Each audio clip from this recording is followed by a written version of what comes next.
পর্যন্ত সাময়িক স্বস্তিতে ডায়মন্ড হারবারের তৃণমূল প্রার্থী অভিষেক বন্দ্যোপাধ্যায়। কয়লা পাচার মামলা সহ বিভিন্ন দুর্নীতি মামলায় তাকে আগামী 10ই জুলাই পর্যন্ত তলব করতে পারবে না ইডি। বুধবার এই মামলায় নিজেদের অন্তর্বর্তী নির্দেশই বহাল রাখল সুপ্রিম কোর্টের বিচারপতি বেলা এম ত্রিবেদী এবং বিচারপতি পঙ্কজ মিথালের ডিভিশন বেঞ্চ।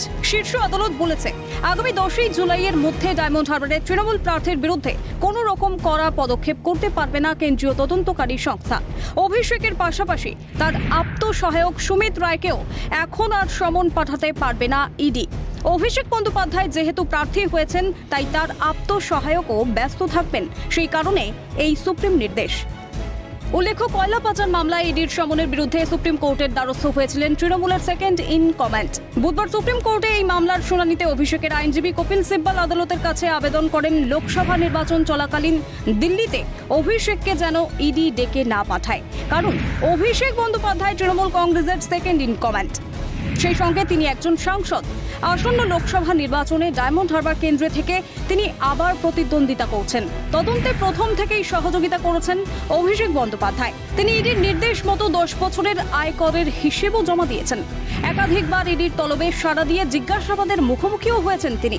তবে আপাতত ইডির জিজ্ঞাসাবাদের মুখোমুখি হওয়া থেকে অভিষেক রেহাই পেলেও তদন্তের স্বার্থে প্রয়োজন মনে করলে আগামী 10ই জুলাইয়ের পর তাকে তলবও করতে পারে কেন্দ্রীয় তদন্তকারী সংস্থা। পাশাপাশি অভিষেক বরাবরই তদন্তে সহযোগিতা করেছেন বলেও বুধবার সওয়াল করেন তার আইনজীবী কপিল সিব্বল।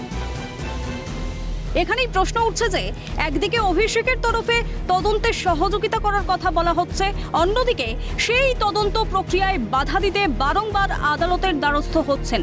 এটা কি দ্বিচারিতা নয়? এই প্রশ্ন তুলছে ওয়াকিবহাল মহল। গোটা বিষয়টি নিয়ে শুরু হয়েছে রাজনৈতিক চর্চা। অভিষেক এবং তার স্ত্রী রুজিরা বন্দ্যোপাধ্যায় তদন্তে সবসময় সহযোগিতা করেছেন, দাবি তৃণমূল নেতা কুণাল ঘোষের। তারা দুজনেই কোঅপারেট করেছেন ইডির সঙ্গে। সেটা কিন্তু আজকে অ্যাডিশনাল সলিসিটর জেনারেল যারা ইডির বিহাফে আজকে সুপ্রিম কোর্টে অ্যাপিয়ার করেছেন, তারাও স্বীকার করেছেন যে অভিষেক বন্দ্যোপাধ্যায় এবং রুজিরা বন্দ্যোপাধ্যায় কোঅপারেট করেছেন।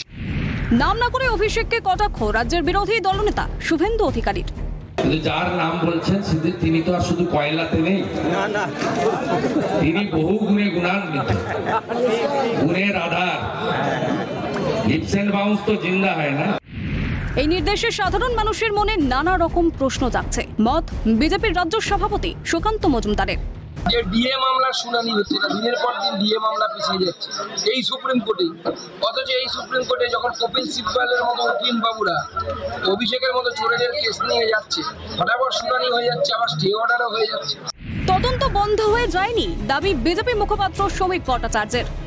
আরে তদন্ত তো বন্ধ হয়ে যায়নি, মামলা খারিজ করে দেয়নি। দিল্লিতে ডেকে দিল্লির লাড্ডু খাওয়াতে পারবে না, কিন্তু কলকাতায় থাকবে। কলকাতায় জল ভরা তালচাষ নিয়ে ইডি সিবিআই উপস্থিত থাকবে। দপ্তরেও ডেকে পাঠাতে পারে, বাড়িতেও যেতে পারে। তদন্তের মুখোমুখি হতে এত ভয় কেন? প্রশ্ন প্রদেশ কংগ্রেসের সভাপতি অধীর রঞ্জন চৌধুরী। এরা যে চুরি কাণ্ডে জড়িত, তাই সামনাসামনি হাজির হতে ভয় পাচ্ছে। আমাদেরকে ডাকুক, কয়লা গরু পাচার, কয়লা পাচার, বালি পাচার ডাকুক, আমরা চলে যাবো। তারা যেতে ভয় কিসে? অভিরূপা হাজরা এবং ইন্দ্রাণী দাশগুপ্তের রিপোর্ট, ক্যালকাটা নিউজ।